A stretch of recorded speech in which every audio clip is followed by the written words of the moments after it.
ಜನಗಳಾದ ನಾವು ಭಾರತವನ್ನು ಒಂದು ಸಾರ್ವಭೌಮತ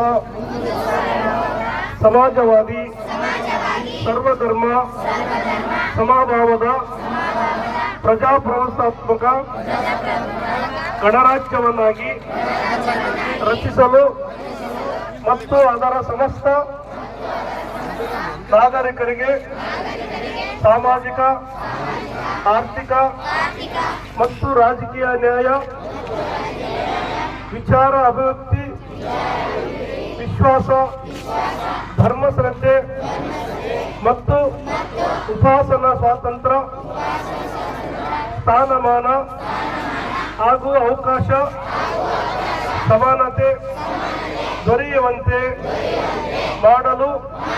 ಮತ್ತು ವ್ಯಕ್ತಿ ಗೌರವವನ್ನು ರಾಷ್ಟ್ರದ ಏಕತೆಯನ್ನು ಹಾಗೂ ಅಖಂಡತೆಯನ್ನು ಸುಸಜ್ಜಿತಗೊಳಿಸಿ ಅವರಲ್ಲಿ ಭ್ರಾಂತ ಭಾವನೆಯನ್ನು ವೃದ್ಧಿಸಿಕೊಳ್ಳಲು ಶ್ರದ್ಧಾಪೂರ್ವಕ ಸಂಕಲ್ಪ ಮಾಡಿದವರಾಗಿ ನಮ್ಮ ಸಂವಿಧಾನ ಸಭೆಯಲ್ಲಿ 1949ನೇ ಇಸ್ವಿ ನವೆಂಬರ್ ತಿಂಗಳ 26ನೇ ತಾರೀಕಾದ